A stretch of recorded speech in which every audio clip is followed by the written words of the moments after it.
Olá, saudações a todos. Hoje eu vou falar para aqueles pacientes que sofrem com dor no nervo ciático, as famosas lombociatalgias, ou seja, as dores que começam na lombar e irradia para a perna, ou mesmo as ciatalgias, que são aqueles pacientes que não têm dor na lombar ou já tiveram, mas atualmente eles só têm uma dor que irradia para a perna. Então, aquela dor em formigamento, a dor em queimação, aquela perna anestesiada, aquela sensação de dormência.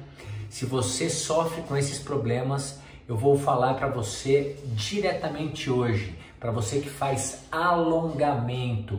Tá indicado? Não tá indicado? É indicado por quê? Não é indicado por quê? Se esse tema interessa para você, não saia daí. Aproveite e faça um convite a todos que ainda não são inscritos, que se inscrevam no canal, deixem seus comentários, as suas sugestões e no link de descrição desse vídeo vocês terão acesso a todas as minhas redes sociais. Sejam muito bem-vindos. Bem, com certeza ou você conhece ou já passou por um problema de uma dor lombar irradiando para a perna, ou então uma dor já na perna sem a dor lombar, muito conhecido como as ciatalgias ou lombociatalgias. Esses são apenas termos técnicos que dizem que eu tenho uma compressão de raiz nervosa no nível da região lombar ou lombosacra e faz com que essa dor comprima o nervo isquiático ou nervo ciático e essa dor irradie para a perna. É muito comum as pessoas fazerem o quê?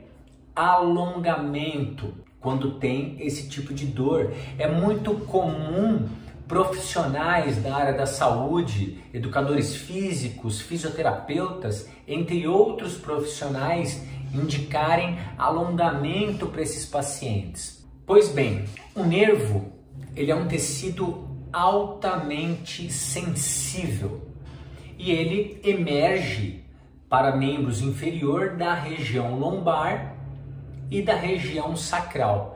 Então, da coluna lombosacra emergem as raízes nervosas, tanto à direita quanto à esquerda, que descem para os membros inferiores. Quando eu tenho uma compressão ao nível da coluna vertebral, isso pode gerar sintomas não só no local, mas também à distância, no mesmo nível anatômico correspondente ao dermátomo, que seria a região da pele inervada por determinada raiz nervosa, ou do miótomo, ou seja, um músculo inervado por aquela determinada raiz nervosa que foi comprometida. O nervo, ele é um tecido altamente inervado que eu costumo dizer que ele é um vampiro, ele precisa de muito sangue.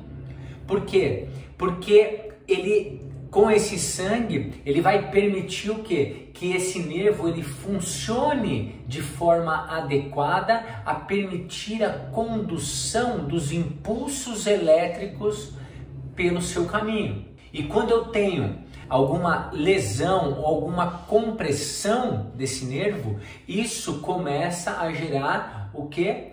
Uma dificuldade no aporte sanguíneo que vai vascularizar esse nervo. Ou seja, o nervo ele precisa de sangue e ele precisa de espaço. O nervo jamais pode estar comprimido, porque isso vai gerar uma série de eventos sintomatológicos para esse paciente. Se esse nervo ele precisa de sangue e de espaço, a última coisa que eu irei fazer com um paciente com uma compressão nervosa, com uma sintomatologia de compressão de raiz nervosa, é alongar esse nervo.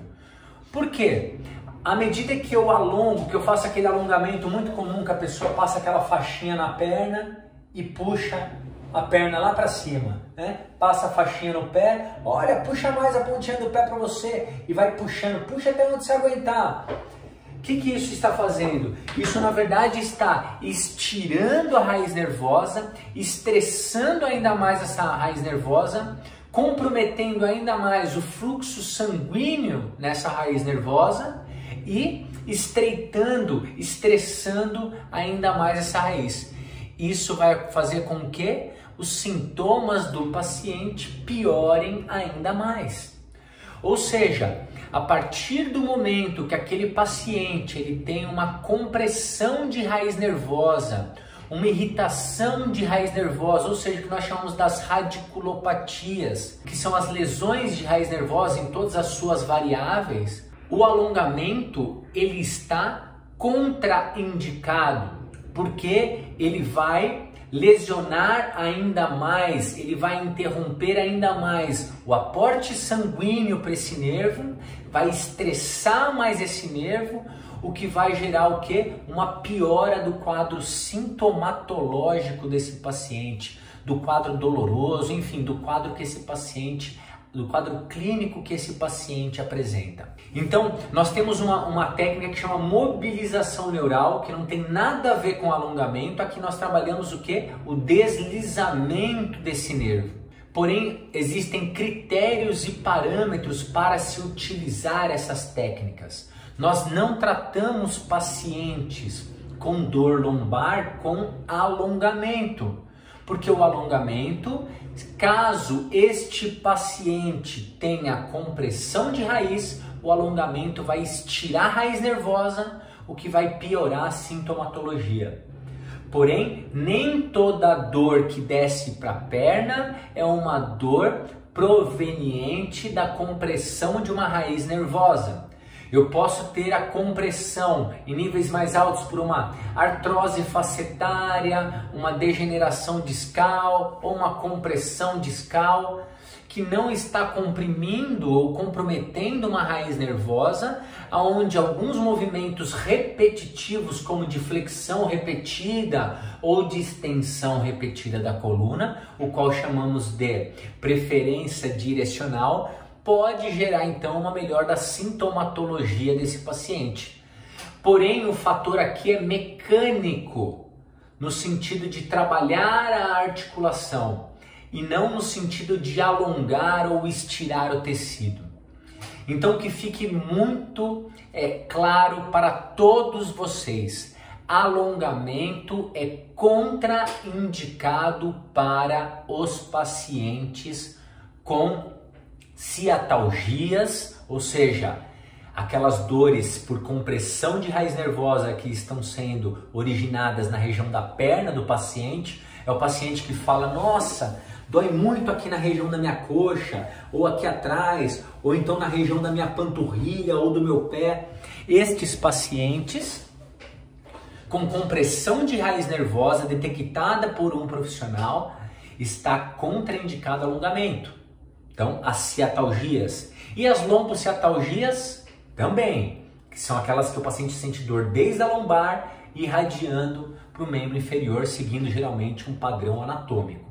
Por isso que todo paciente com sintomatologia não existem receitas prontas, deve ser avaliado minuciosamente pelo seu fisioterapeuta, pelo seu ortopedista, pelo profissional que lhe compete examinar esse paciente e prescrever conduta terapêutica pertinente. Vou dar um exemplo para vocês. Hoje atendi na minha clínica um paciente com dor há aproximadamente 3 meses, com piora há 1 mês e meio após 5 sessões de quiropraxia. Esse paciente estava travado, foi lá, fez uma sessão, não satisfeito fez outra, ou seja, o paciente travou de vez. Então, ele chegou na minha clínica andando exatamente desse jeito, torto. E o que eu posso fazer de imediato para esse paciente? Identificar o que está acontecendo e olha, o quadro desse paciente não tinha nada a ver com uma ciatalgia, né? Porém, ele tinha uma lombociatalgia, tá? Ele tinha dor lombar que irradiava para a perna. Na hora eu só posso pensar do que? Estratégia de carga. O paciente está curvado e desviado, ele tem uma deformidade de tronco temporária. Então, eu penso de imediato em estratégias de carga para tirar a carga compressiva dessa coluna, trazendo esse paciente daquela postura curvada para uma postura de melhor alinhamento. Orientei tração para esse paciente da lombar, caso isso alivie os seus sintomas, o qual foram aliviados durante o exame clínico do paciente, e orientei calor na região da coluna para relaxar a musculatura daquele espasmo muscular. Ora, Robson, mas o paciente ele está num quadro agudo, você vai dar calor? O calor ele não é tão profundo que chegue na região da coluna. Existe uma distância muito grande, esse calor ele só vai relaxar a musculatura. Então, essa é a conduta de imediato. Esse paciente vai fazer isso por 2, 3 dias em casa, para depois voltar na minha clínica para eu reavaliar e ver o passo a passo com ele. Então, é preciso ter muito cuidado com a quantidade de aventureiros que hoje a gente tem, não só na área da saúde, mas em todos os ramos, em todas as profissões. Muito cuidado. Não existem receitas prontas, não existe o melhor exercício para dor ciática, e é o que eu mais vejo. Os 3 melhores exercícios para ciatalgia, os 3 melhores exercícios para dor no nervo ciático. Cuidado, corre de profissional assim. Corre porque é charlatanismo. Isso não existe. Cada caso é um caso e precisa ser avaliado separadamente, individualmente. Então fica aqui a minha dica para vocês. Se você tem uma dor que está irradiando para a perna, com aquela carinha de dor ciática, não alongue. Procure um profissional que possa prescrever uma conduta terapêutica que atenda às suas reais necessidades. Ok? Fica a dica aqui para vocês, e para quem ainda não é inscrito, inscreva-se no canal, deixe seus comentários, as suas sugestões, e no link de descrição desse vídeo vocês terão acesso a todas as minhas redes sociais. Sejam muito bem-vindos. Forte abraço e saúde a todos!